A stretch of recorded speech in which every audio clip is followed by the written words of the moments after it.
The Mike Wagner Show is powered by Sonic Web Studios. Hi, this is Mia Mosinzia, also known as Mia No Time for Love. Check out my latest book, Missing, available in print and ebook formats on Amazon. It's now time for the Mike Wagner Show, powered by Sonic Web Studios. Visit online at sonicwebstudios.com for all your needs. The Mike Wagner Show can be heard on Spreaker, Spotify, iHeartradio, YouTube, iTunes, Anchor FM, Radio Public, and the MikeWagnerShow.com. Mike brings you great guests and interesting people from all across the globe. So sit back, relax, and enjoy another great episode of the Mike Wagner Show.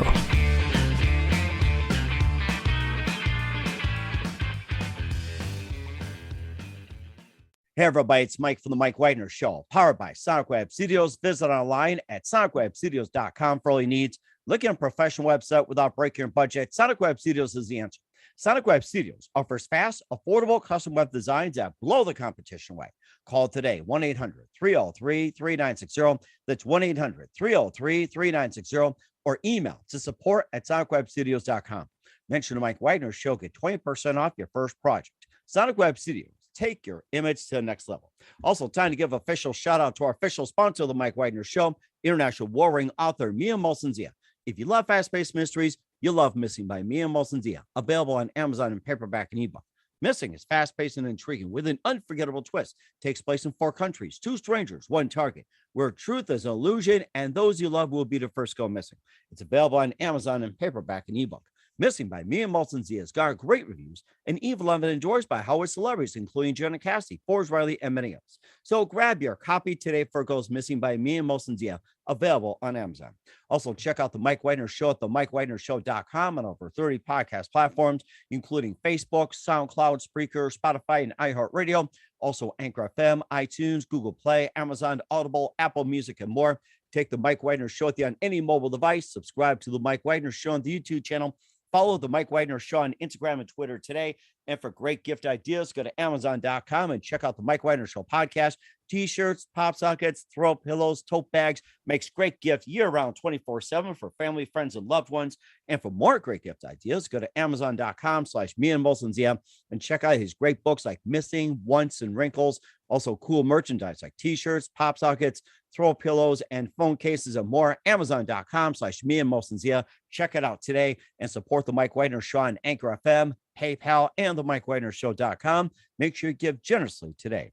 We're here with a terrific lady who is an author and educator. She grew up in Detroit, where she lived through the 1967 rebellion, and she joined the Shrine of the Black Madonna, searching for a way to stop injustice and rebuild her world, and also volunteered in a church community for 28 years that have purchased and built numerous training facilities, institutions, and nurseries, also dining halls and cultural centers and more. And of course, the latest book, by the way, which is called Memoir of a Black Christian Nationalist, Seeds of Liberation, talks about fascinating research about the history, the proof that Mary and Jesus came from an African Jewish community. We'll talk about that. She's also owner of a child-focused consulting group and also a committed educator for 35 years, certified in Texas and Michigan. And speaking of Michigan, live, ladies and gentlemen, from the Plus Studios from beautiful outside Detroit, Michigan, the very multi-talented author and educator, her latest book, Memoir of a Black Christian Nationalist, Seeds of Liberation,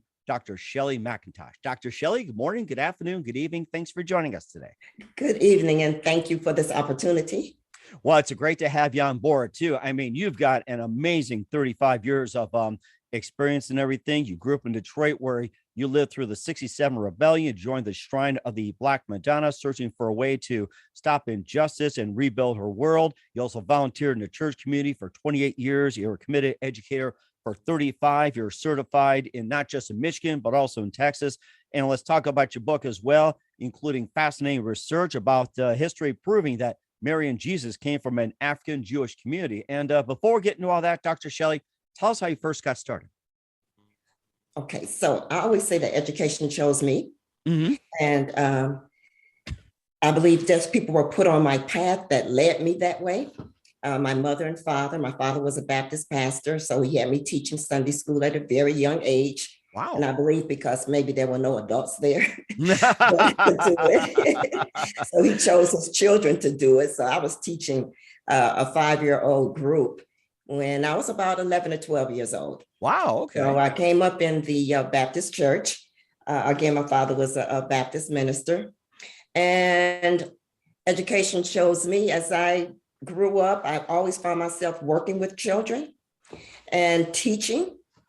So I've read quite a lot. I've studied quite a lot. I have to give credit to my father for giving me the love of reading. And so studying, researching, that's all a part of me. But in terms of Detroit, by the time I was 18 years old, I lived through 4 assassinations. Oh my Robert F. goodness. Kennedy, John F. Kennedy, Malcolm X, and Reverend Martin Luther King Jr. Wow. I also lived through the 1967 Detroit Rebellion, which was the largest in the history of America. Not only that, but I watched the civil rights movement and saw that children, women, and men were being attacked by dogs and fire hosed and then thrown into jail. But at 18 years old, I didn't know why all these things were happening. So I just had that big question mark. In fact, with the 1967 rebellion, the Army and the National Guard were housed at our high school. So we couldn't go to school for a week or two. Oh my gosh. And Detroit was really under military occupation during that time. Still, the question was why? Why are these things happening? So my oldest sister shopped at the Shrines of the Black Madonna bookstore and cultural center. And she brought a bag home one time with bangles and a necklace. And she pulled out the book, The Black Messiah, written by the late Reverend Albert B. Clegg Jr., the father of the father of liberation theology. So I asked her if I could read that book, and she said yes. So I read it in 3 days. Then I told her we need to go visit that church. So in the midst of winter, as it is now here in Detroit, very cold, we crunched through the snow, caught 2 buses to the Shrine of the Black Madonna, located on Linwood and Hogarth. The church was packed with a lot of people. The energy was high. And that was the first time I saw the mural of the Black Madonna and Child. Wow. And so from the pulpit, it was preached that we are faced with oppression, we're faced with injustice, but the church can be the institution to spin off other institutions to help end that. And so that I joined that day. That's rather interesting too. And I was thinking about the 67 rebellion as well too, that you've seen on the news with other rebellions that happened, like in Chicago, Los Angeles, New York, and there was other places. And of course, thinking about that, it's like, what would you say severity was in those cities compared to Detroit? And was it like all the same thing, or like the degree of intensity? It's like, I've never been in it itself as well too, that, how would you describe the intensity, like compared to the other rebellions that happened in the 60s, Chicago, Los Angeles, New York, and other places? Yes, those rebellions did spread across the United States in major cities because Black people were basically facing the same type of experiences. So if we wanted to put it in 2 words, it's the Black experience. And so that traveled throughout the states, not only the states, but it traveled overseas. It traveled into prisons. This whole urge, this whole passion to be free of second-class citizenship, being free of police brutality, being free of redlining and gentrification. So I would say in comparison, I've read where the 1967 rebellion in Detroit was the largest and was the, the most prominent one, even though I know that the other ones took place in those cities. And there's also been riots as well, too, as of late as well. Back a few years ago, you had the riots in Ferguson. You also had, riots, I think you also in Los Angeles and New York. And I think you also had some in Florida as well, too, that, do you think we've learned anything from these rebellions? Do you think the rebellions we saw today has less of a magnitude? And what have we learned from all this? Well, the protests and rebellions only take us so far. unless we start making some systemic changes. Mhm. And so with the Shrines of the Black Madonna, knowing that protests take you only so far, then there needs to be a program. There needs to be a structure, an organization that helps Black people to build their own institutions, to become self-determining. In that sense, being able to have some kind of influence and impact on our own communities, to Mhm. make sure that the people in those communities thrive and that our children thrive, that there's a sense of safety and security. So I would say it like this: the rebellions and the protests serve a certain purpose, but after that, there has to be a strategic program to end the injustice and the police brutality. So as I said before, the Shrine of the Black Madonna as a church institution believed that it could spin off other institutions to help the survival, salvation, quality of life for Black people. That is very amazing. And you also volunteer in church community yourself, 28 years. You built numerous training institutions, nurseries, dining halls, children institutes, and mediation, cultural centers. And of course, that also inspired to write the book. And you really put a lot of work to it. 28 years. I mean, that's so amazing. The amazing part of this, the Shrine created a counter culture, a counter institution. So when I say 28 years of volunteering, it was much bigger than that. The church said that if you can give your time and talent and skills to helping build these institutions and create these institutions, the church would provide security from the cradle to the grave. So it was more than just volunteering, it was my way of life for those 28 to 30 years. Not just mine, but other hundreds of other young Black people did the same thing. And that's so, go ahead, I'm sorry. Okay, so in spinning off the institution from the main church institution, we purchased properties in Detroit and Atlanta and in Houston, transformed these properties into nurseries, meditation centers, cultural centers, residence halls where people could live, training centers, thinking, communal dining halls where we could share with our meals, educational centers where we provided academic support for our children, and all of them could read before kindergarten, and all of them graduated from high school. These institutions were a spinoff of the main church institution. Okay. And you also been a teacher for 35 years, not just in Michigan, but also in Texas as well, too. And now you mentioned Houston as well, too. Did you teach in the Houston area, or whereabouts in Texas did you also teach? Yes, in the Houston area. And so I do want to make a point that I taught in the church also. I ran that youth program for over 21 years. And we created a children's institute based on the Israeli kibbutzim and African communalism.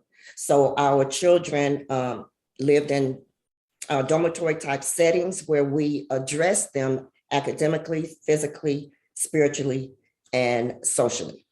And in Houston, I also taught at a third grade in Houston. Not only that, but I also was an assistant professor at the University of Houston downtown. Oh, wow. Okay. So I taught those who wanted to become teachers. And I was there for several years when I decided to move back to Detroit. So the organic education chose me. That was my educational journey in Houston. Okay. And also, too, I was just thinking about it. How would you describe today's education in 2022? That is a good question. And that is my passion, because I looked at the scores, the reading scores by state of Michigan, and also the National Assessment of Educational Progress. And African-American students are still scoring very low in terms of reading.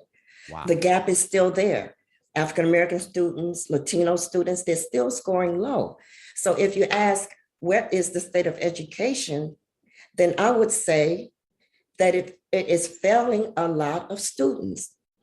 I'm sure there's some aspects that are working, but in terms of literacy, if a student is not competent in literacy, it's very difficult for them to be competent in school or to have academic success. So that's one part of it. Mike, the other part is the funding for urban schools.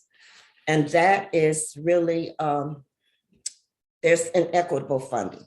So I've gone into schools and I've seen the physical environment where the school needed painting, where floors were buckling, where the boiler system couldn't warm up all the classrooms at the same time. Wow. So this is in Detroit, Michigan. So I'm saying that the whole educational system is failing a lot of our students. And that is my passion. You mentioned me having child-focused consulting company. That is my company. And we have retired school teachers. These are teachers who've served in the Detroit public school system for 30, 35 years. Wow. They're retired.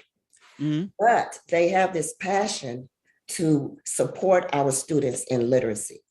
And so I contract with a couple of schools and my team goes in and we work with small groups of students to help increase their literacy skills.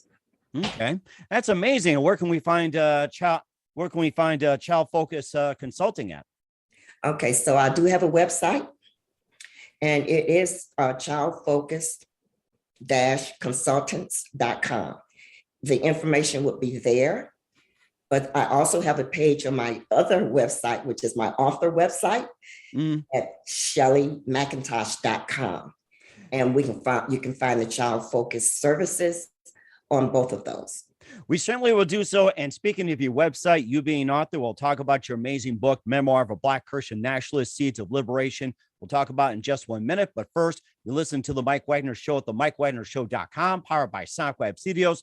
Visit online at sonicwebstudios.com for all your needs. Looking at a professional website without breaking your budget, Sonic Web Studios is the answer. Sonic Web Studios offers fast, affordable custom web designs that blow the competition away. Call today, 1-800-303-3960. It's 1-800-303-3960, or email to support@sonicwebstudios.com. Mention the Mike Wagner Show, get 20% off your first project. Sonic Web Studios, take your image to the next level. Also, time to give official shout out to our official sponsor of the Mike Wagner Show, international warring author Mia Molson-Zia. If you love fast-paced mysteries, you'll love Missing by Mia Molson-Zia, available on Amazon in paperback and ebook. Missing is fast-paced and intriguing with an unforgettable twist. Takes place in 4 countries, 2 strangers, 1 target, where truth is illusion and those you love will be the first to go missing. It's available on Amazon in paperback and ebook. Missing by Mia Molson-Zia has garnered great reviews and even loved and endorsed by Howard celebrities, including Joanna Cassidy, Forbes Riley, and many others. So grab your copy today for Girls Missing by Mia Molson-Zia, available on Amazon. Also, check out The Mike Wagner Show at themikewagnershow.com on over 30 podcast platforms. Take The Mike Wagner Show with you on any mobile device. Subscribe to The Mike Wagner Show on the YouTube channel. Follow The Mike Wagner Show on Instagram and Twitter today. And for great gift ideas 24/7, go to Amazon.com and check out The Mike Wagner Show podcast. And for more great gift ideas, go to Amazon.com/Mia Molson-Zia for great books, merchandise, and more. Amazon.com/Mia Molson-Zia. Check it out today. Also support The Mike Wagner Show on Anchor FM, PayPal, and themikewagnershow.com. Make sure you give generously today. We're here with author and educator, Dr. Shelley McIntosh of outside Detroit here on The Mike Wagner Show. You got a book out called Memoir of a Black Christian Nationalist, Seeds of Liberation. And tell us more about the book as well, too, including your fascinating research about historical proof that Mary and Jesus, came from an African Jewish community, and more about the book. Okay, so Memoir of a Black Christian Nationalist, Seeds of Liberation. I'd like to just kind of hit on why it is called Black Christian Nationalism. So Black identifies our connection with Africa, that our ancestors came from Africa. That's what that means. Mm-hmm. And according to research, 86% of Black people in the United States identify themselves as Christians. more so than any other race. Mm-hmm. So Christian is, I was a Christian before I joined the Shrines of the Black Madonna, because my father was a Baptist pastor. And so Christian relates to the life and mission of Jesus, the Black Messiah. I'll get to the DNA in 1 minute. So that Christian focuses on his life more so than his death, and the context of the world that he lived in and what was happening at that particular time, which was the nation Israel, the Black nation Israel, was oppressed by the Romans, and they were trying to free themselves from that. Nationalists, I think people may get afraid of the term nationalist because they just may think it's extreme right. That's not what it is. Every group of people naturally move together to create a life that ensures safety, security, food, shelter, and clothing for themselves. Mm-hmm. And that is, nothing is wrong with that. So you have the Japanese, Chinese, Euro-Americans. You have people who come together for that particular purpose, to thrive, to build a world where their children can live and thrive and grow. That is a natural movement. So nationalism or nationalist means that we believe in building that type of world for ourselves too, and building that type of world with power, where we can peacefully exist with other nations. So that's the nationalist part of it. So when you mentioned about the Blackness of Jesus, I'm not the first one to say this. Scholars have said this years and years ago through historical research. But the latest research, 20 years old, is the DNA research, which can be found on PBS. I've seen documentaries on it. So what happened is a group of scientists wanted to know if there was any kind of connection with the Caucasian rabbis, Jewish rabbis. Mm-hmm. And they did the DNA test and found that there was a Y chromosome haplotype that was common to all of them. And then when people in Africa heard that, Ethiopia, the Lemba people, the Igbo people, they said, well, we would like for you to come and take our DNA too. Huh. Ethiopians said, we can trace our ancestry back to King Solomon. So they did do that. And what they found was that those African people had the same Y chromosome haplotype, except that it was denser in their DNA. So even today, you have the Igbo people and the Lemba people who are saying that we are Jewish. We are the African Jews, original African Jews. Huh, interesting. But they're still fighting for that official identity from their government. In Ethiopia, a lot of those African Jews were airlifted to Israel, but their settlement in Israel, they faced the same type of injustice and oppression and police brutality that African Americans face here in Detroit. They're still fighting for their freedom too. Wow. So from the history in terms of geographically where Jesus was born, and then with the DNA research, he was and she was African. Now, I know that probably when people hear that may upset people, but the truth is supposed to set us free. Mm-hmm. And oftentimes it doesn't. It makes us build more barriers around what we don't know. So there are books written by Hugh Schonfield, who is he's passed on now, he's a British scholar. When the Dead Sea Scrolls were discovered in 1948 by a shepherd boy, it began to tell of the real struggles that Israel was going through. Domination by the Greeks, then domination by the Romans. the time that Jesus was born, the Black nation Israel was dominated by the Romans.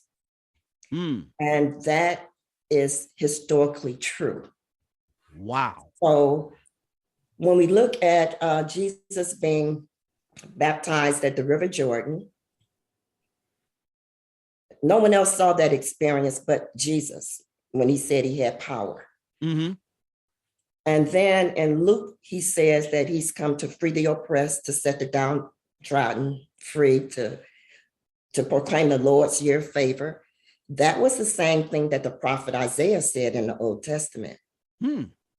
So Jesus really joined a movement that had been started by, or at this point headed by, John the Baptist. So John the Baptist was beheaded, and Jesus took over that particular movement. So when we look at Jesus and what we discovered and researched, then when we look at Jesus, he was a Jew. He was never a Christian. He was a Jew. That after his death,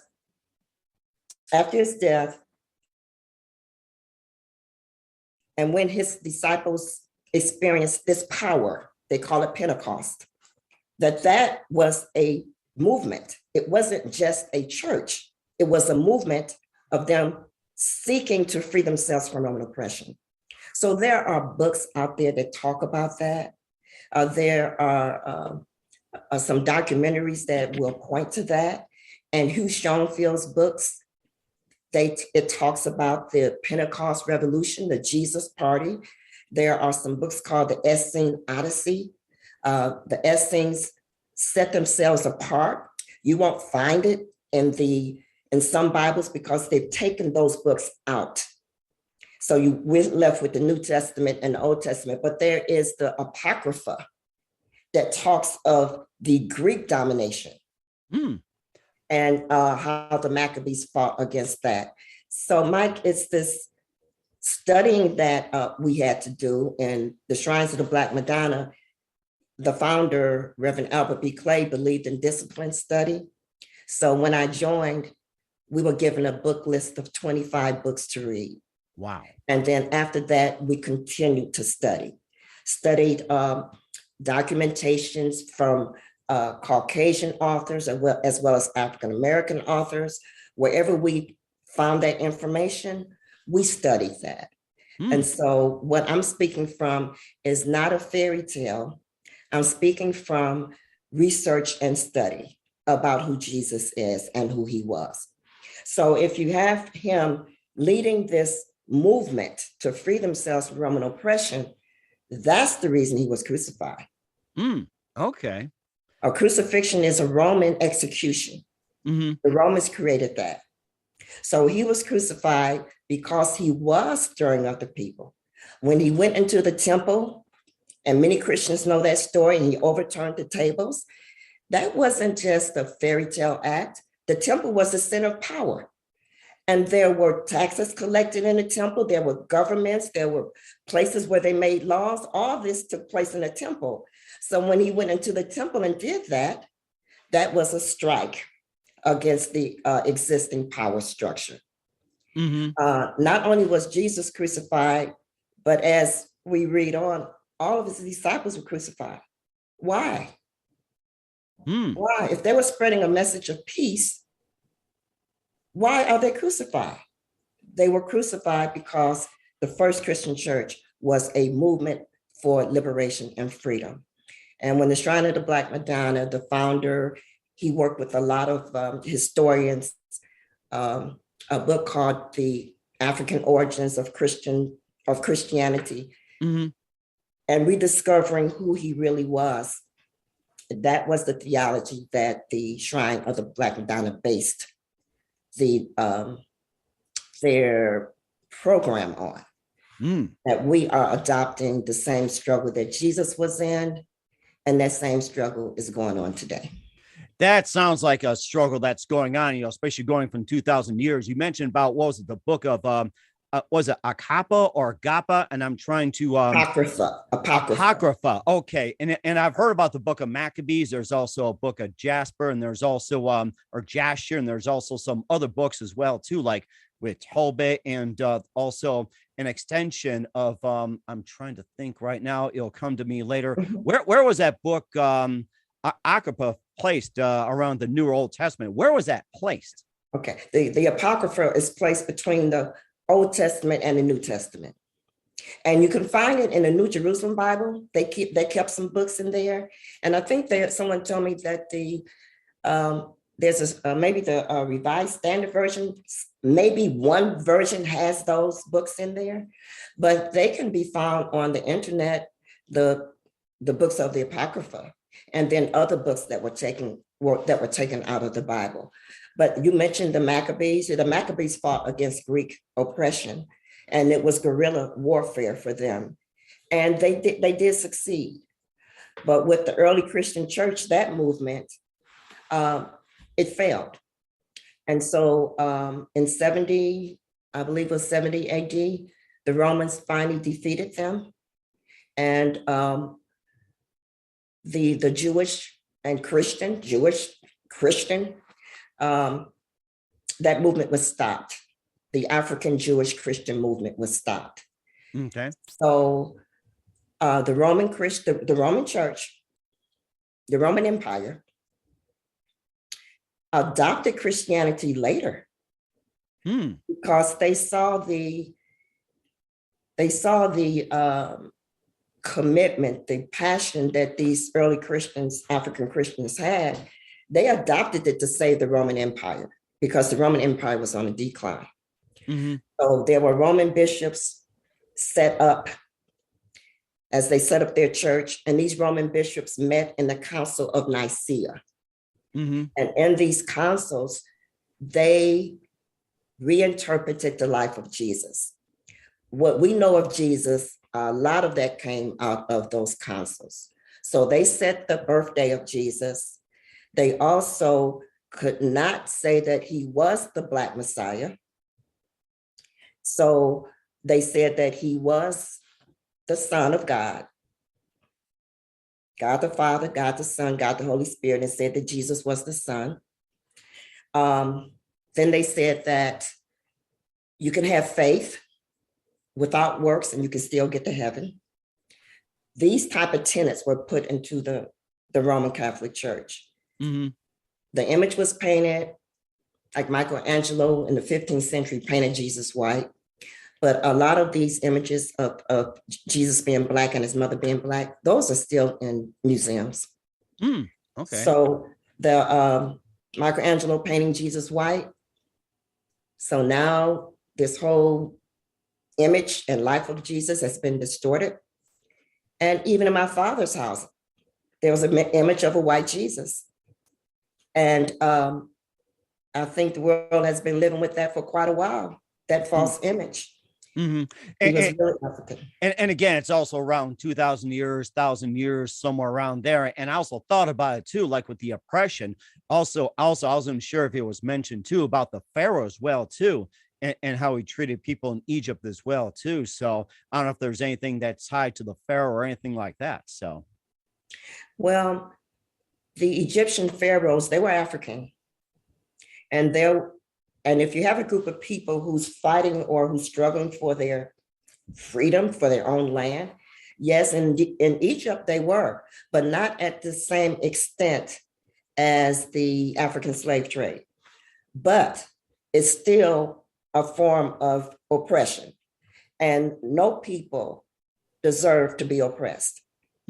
So that history of the Black nation was started back in the Old Testament 4,000 years ago.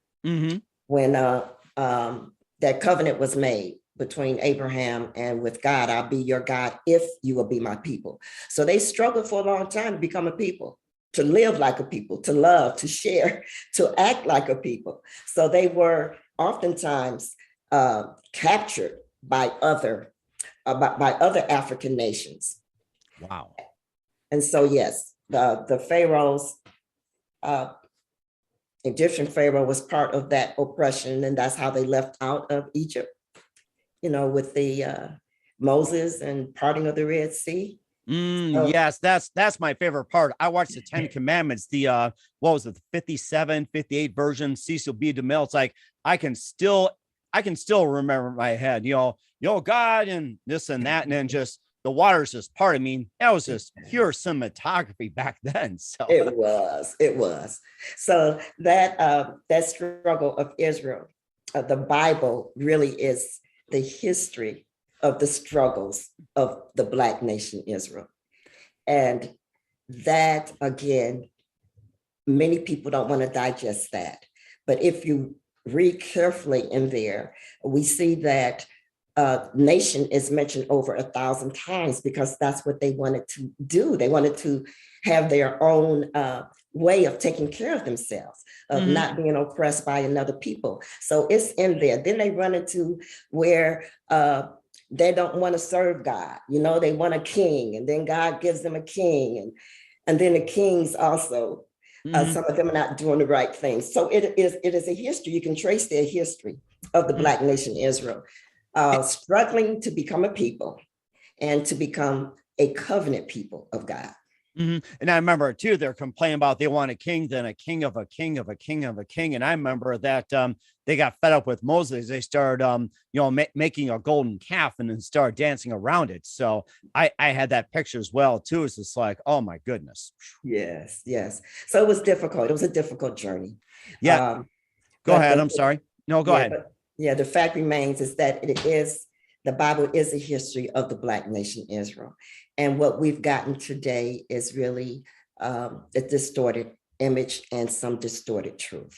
And that's in the book, Memoir of a Black Christian Nationalist, Seeds of Liberation. And where can we find your book at, Dr. Shelley? Okay. It's on several platforms. Now, the Memoir of a Black Christian Nationalist chronicles my life as a Black Christian nationalist for that almost 30 years. But it also interweaves the doctrines and the program of the church, showing how we work together, how we all chipped in, also how we work to change ourselves so that we could be a benefit to other people. So the book is found on Amazon, on Barnes and Noble, at Walmart, Target, Detroit Book City Club. It's on several platforms. And a person can go to my website, shelleymcintosh.com, and they can, there's an Amazon connection there. Okay. We will certainly check that out. And what's coming up for Dr. Shelley McIntosh in 2022, we'll find out just 1 minute. You listen to the Mike Wagner Show at the MikeWagnerShow.com, powered by Sonic Web Studios. Visit online at sonicwebstudios.com for all your needs. Also brought to you by official sponsor of the Mike Wagner Show, international award-winning author Mia Molson's The Missing, available on Amazon and paperback and ebook. We'll be back with author and educator Dr. Shelley McIntosh after this time. The Mike Wagner Show is powered by Sonic Web Studios. If you're looking to start or upgrade your online presence, visit www.sonicwebstudios.com for all of your online needs. Call 1-800-303-3960 or visit us online at www.sonicwebstudios.com to get started today. Mention the Mike Wagner Show and get 20% off your project. Sonic Web Studios. Take your image to the next level. Hey everybody, my name is Forbes Riley, and I'm an American actress and a TV host. And I was delighted when I got my copy of Missing, which is Extraordinary Relation of Ordinary People based on a real life relationship. It's well written. It's amazing. It talks about a man who has lost his wife and his daughter, and it's very well done. I'm going to highly recommend that you go get your copy of Missing. It is a powerful, exciting read. Mr. Mian Moshe Zia. He is the author of Missing. And I want to give a big shout out and a kiss all the way halfway around the world to my dear friend. Check him out at Mia's website. It's called www.miamoshenzea.com. Missing, available on Amazon. Again, I'm Forbes Riley, and I will see you again soon. Bye-bye. Hey, this is Ray Powers, and boy, are you in luck. Right place, right time. Tuned in to the Mike Wagner Show. You heard me. We're back with author and educator, Dr. Shelley McIntosh. We talked about the book, Memoir of a Black Christian Nationalist, Seeds of Liberation, here on the Mike Wagner Show. Lots of fascinating stories. Learned a lot from you, Dr. Shelley. And what can we expect from you in 2022 and beyond? Well, in 2022, I would love to have some platforms to talk about the book in detail, because I think people will find it very fascinating. And there's a lot of information there. Not only that, but again, my personal journey. So the Seeds of Liberation point to what leaders, I think, in any category, in any nation, need to have in terms of regard for the people, for doing things for the benefit of people, for the welfare of people. So I had some qualities there in terms of Seeds of Liberation. I would like the Black church to even read it closely so that they can see how the church, again, can be more instrumental in becoming a self-determining people and how we can build power for ourselves. In 2022, I'm looking forward to being able to discuss that some more in several platforms. And in 2022, my business, Child Focused Consulting, we seek to expand our services so that we can benefit more children and help them in literacy so that they can be successful in school and successful in their lives. That is fascinating. You've got a great future ahead. Looking forward to it. And who do you consider biggest influence in your career? Oh, there are several, but I would just say, I have to say my father was when I look back, my father was a big influence, period, on my life in terms of, again, giving me the love for reading, taking his daughters to the library to sign out books, telling us that education, get your education, no one can take that away from you. He was a great influence. And my mother also, even though they were not certified teachers, they do what certified teachers do. They demonstrated and explained different things to us to teach us how to iron clothes, how to wash clothes, those type of things. And my mother taught me how to braid her hair. I just said, Mama, can you teach me? And she would do it right then, but explaining and demonstrating. So my parents were the greatest impacts on my life, and the late Reverend Albert B. Clay Jr., who created this theology of Black Christian nationalism, and the founders of the Shrines of the Black Madonna. So I would say those great influences on my life. I could name about 4 other people, but I would just keep it at that. That's fine. I'm influenced as it. They're just amazing people. And what's the best advice you can give to anybody at this point? The best advice that I can give is that we all share the same earth. If we can accept that truth, that the earth is our home and it's home to many different people, many different species of animals, many different trees and plants. The Native Americans said that the earth doesn't belong to us, we belong to the earth. Mm-hmm. And so if individuals can see that this is our home together and live accordingly, and where our politicians and lawmakers know that the benefit and the welfare of the people is their job. That is their job. So I would love to have peace and harmony on earth, where children and all the hungry is being fed, and where there is no suffering. And I believe we can build a heaven on earth. I lived it in the Shrines of the Black Madonna. There was no crime, there was no hunger, no homelessness. It was debt-free. So that prototype, I believe, can be an example for not only me as an African-American, but for any people. So a peaceful, harmonious world where we all have all our needs met, both physically and emotionally. Very amazing. I love it, Dr. Shelley. That's great. Once again, we're with author, educator, Dr. Shelley McIntosh of her book, Memoir of a Black Christian Nationalist, Seeds of Liberation, here on the Mike Wagner Show. Dr. Shelley, a very big thank you for your time. You've been absolutely fantastic. Looking forward to having you again soon. Make sure you keep this up to date. Keep in touch. We'd love to have you back on. Once again, tell us about your upcoming projects, what's your website, how do people contact you, or can people purchase or check out your works and check out your services? Okay, well, thank you, Mike. And I would love to come back on. So my website, Shelley McIntosh, is spelled with SHELLEY, MCINTOSH.com. You can find loads of information there. And so they can contact me. My phone number is there, email address. If they go to the website, they should be able to get in contact with me. Sounds great. We're certainly looking forward to it. Once again, Dr. Shelley, a big thank you for your time. You've been absolutely amazing. Looking forward to having you again soon. Make sure you keep this up to date. Keep in touch. We'd love to have you back. We wish you all the best. You've got a great future ahead of you. Thank you, Mike. Have a great evening.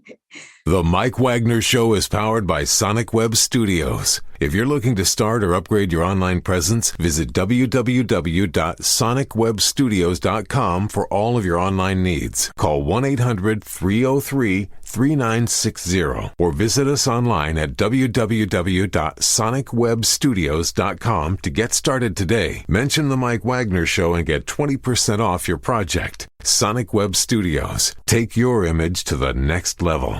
Hey everybody, my name is Forbes Riley, and I'm an American actress and a TV host. And I was delighted when I got my copy of Missing, which is Extraordinary Relation of Ordinary People based on a real life relationship. It's well written. It's amazing. You know, it talks about a man who has lost his wife and his daughter, and it's very well done. I'm going to highly recommend that you go get your copy of Missing. It is a powerful, exciting read. Mr. Mian Moshe Zia. He is the author of Missing. And I want to give a big shout out and a kiss all the way halfway around the world to my dear friend. Check him out at Mia's website. It's called www.miamoshenzea.com. Missing, available on Amazon. Again, I'm Forbes Riley, and I will see you again soon. Bye-bye. Thanks for listening to the Mike Wagner Show, powered by Sonic Web Studios. Visit online at sonicwebstudios.com for all your needs. The Mike Wagner Show can be heard on Spreaker, Spotify, iHeartradio, iTunes, YouTube, Anchor FM, Radio Public, and themikewagnershow.com. Please support our program with your donations at themikewagnershow.com. Join us again next time for another great episode of The Mike Wagner Show.